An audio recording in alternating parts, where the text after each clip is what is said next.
Hey everyone, and welcome. Today we are diving into a verb tense you probably use a million times a day without even thinking about it. The present progressive. The ing tense. And it seems pretty simple, right? It's just for stuff that's happening right now. But what if I told you it's also for the future? And for complaining, and that some verbs just flat out refuse to use it? Yeah, it's got a few tricks up its sleeve. So let's dive in. First things first, let's start with a little puzzle. Just look at this sentence on your screen. I am knowing the answer.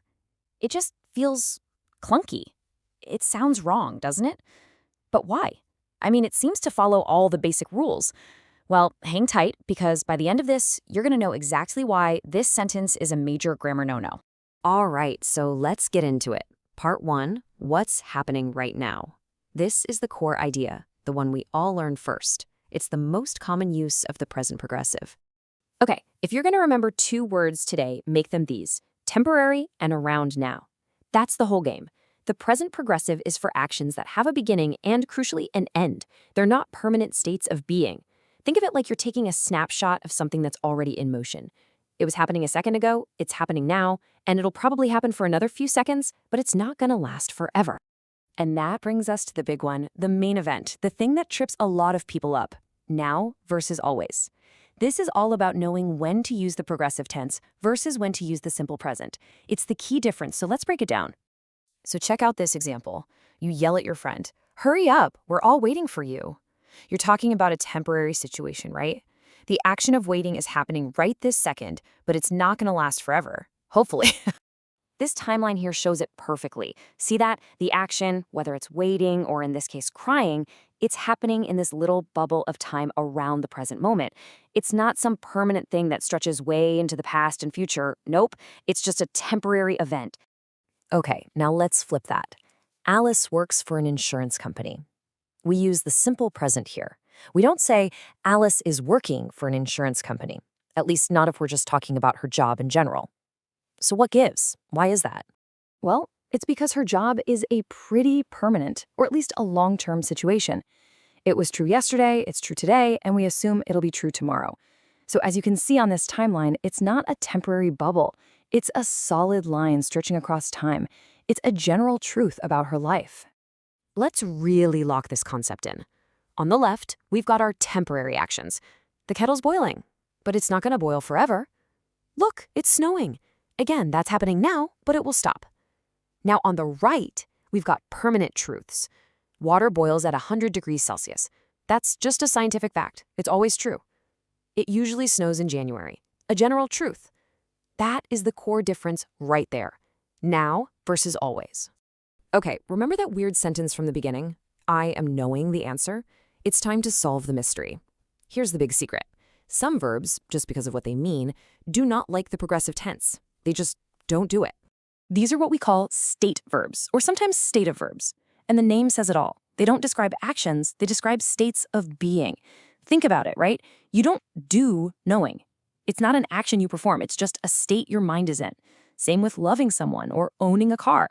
These aren't temporary activities, they're conditions or states. And that cracks our code. That's why we say I know, not I am knowing. And when you say, I see what you mean, you're not talking about the action of looking with your eyes. You mean you understand. And understanding is a mental state. That cake isn't actively doing anything. Tastes is just a quality it has. They're all states, not actions. And just like that, mystery solved. All right, now things are about to get a little weird, in a really cool way. Did you know that we constantly use a present tense to talk about the future? Yep, this is a super common and kind of surprising use of the present progressive. Here's the secret. It's for stuff that's already been arranged. It's a fixed plan. So when you ask your friend, what are you doing this evening? You're asking about their plans, the things they've already set up. And they might reply, I'm meeting Sarah for dinner. See? The decision is made, the arrangement is practically in the calendar. It's a done deal. Now this part's a little subtle, but it's really useful. Saying I'm seeing Phil tonight makes it sound like a solid arrangement. You've both agreed, it's happening. But if you say I'm going to tell him what I think of him, the focus is more on your personal decision, your intention. The present progressive makes a future plan feel concrete, scheduled, and totally locked in. And for our final trick today, we're going to look at how grammar can actually carry emotion. The present progressive has this one special power that lets you inject a little bit of annoyance, maybe some frustration, right into your sentence. So here's the magic formula. You take the verb to be, add the word always, and then you pop on an ing verb. When you put those together, you're not just stating a fact anymore. Oh no, you are expressing an emotion. And it's usually that you're annoyed. You're basically saying, this happens way too often, and I am so over it.